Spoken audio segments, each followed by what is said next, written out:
My name is Daniel Harper. That's the name written on my birth certificate back in Ohio.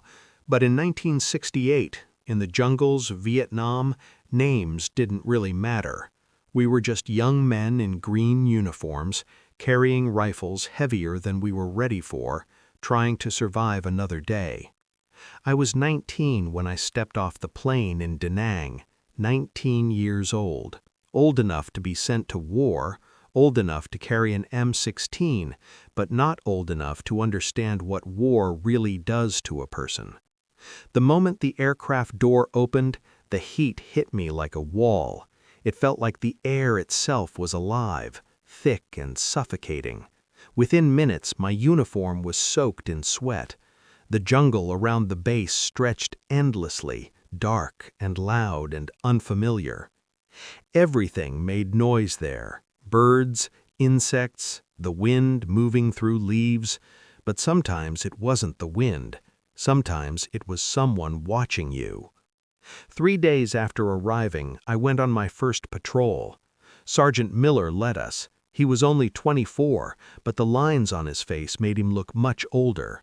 Before we stepped into the jungle, he looked at me and said, "Stay sharp, Harper. The jungle doesn't forgive mistakes." I nodded like I understood, but I didn't, not yet. We walked in a single line, boots sinking into mud. My heart was pounding so hard I thought the others could hear it. Then a sharp crack split the air.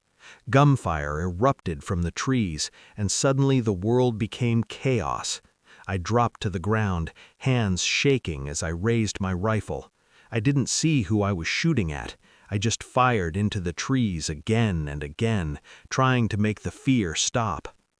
When it was over, the jungle went quiet, almost peacefully quiet, as if nothing had happened. But Tommy Rodriguez wasn't moving. He was 18.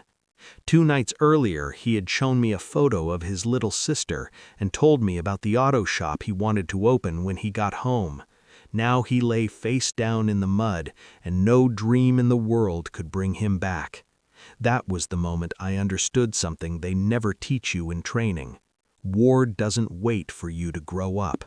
It just takes. My mother wrote to me every week. Her letters smelled faintly like home.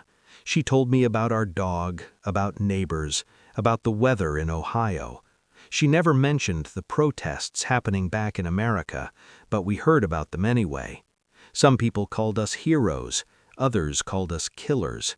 It was confusing. We hadn't started the war, we were just boys sent to fight it. At night, I would read her letters under a dim flashlight while the jungle hummed around us, and I would try to remember what normal life felt like. One mission took us to a small village suspected of helping the enemy. Children ran barefoot between huts as we entered. Women watched us silently. I couldn't tell if their faces showed fear, anger, or simple exhaustion. Inside one hut, I found an old man sitting alone. He looked at me in a way I will never forget. It wasn't hatred in his eyes, it was disappointment. For a second, I saw my grandfather in his face. I lowered my rifle slightly and wondered what he saw when he looked at me. An invader? A child? A threat? In war, every encounter becomes a question without a good answer.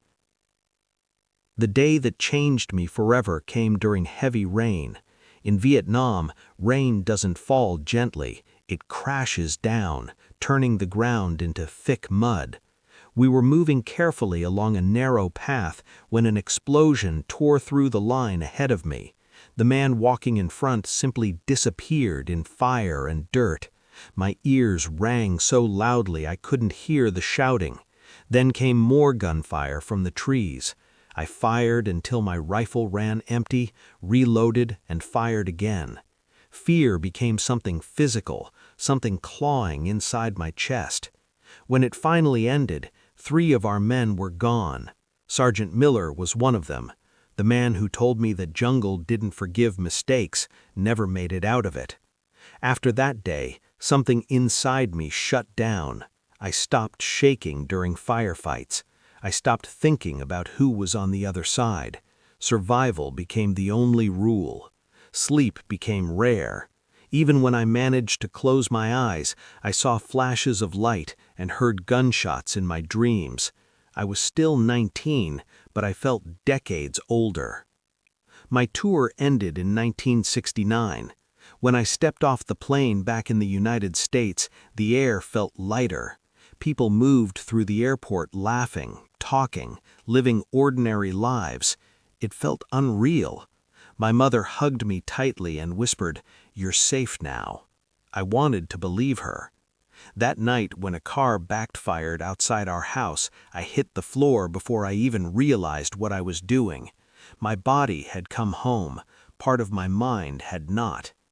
People asked simple questions. Was it hard? Are you glad to be back? I nodded and gave short answers. No one really wanted the full story. How do you explain the sound of your friend's last breath? How do you describe the way fear changes you? So I stayed quiet. Many of us did. Years passed. I built a life. I got married. I had a son who eventually became older than I was when I went to war. Sometimes he asks me about Vietnam. I tell him small stories, careful ones. But late at night, when the house is silent, I still hear the jungle. I still see Tommy smiling with that photograph in his hand. I still hear Sergeant Miller's voice warning me that the jungle doesn't forgive mistakes. People say time heals everything. I don't think that's true. Time doesn't erase it. It just teaches you how to carry it without collapsing. I came back from Vietnam in 1969, but part of me never left that jungle. And maybe it never will.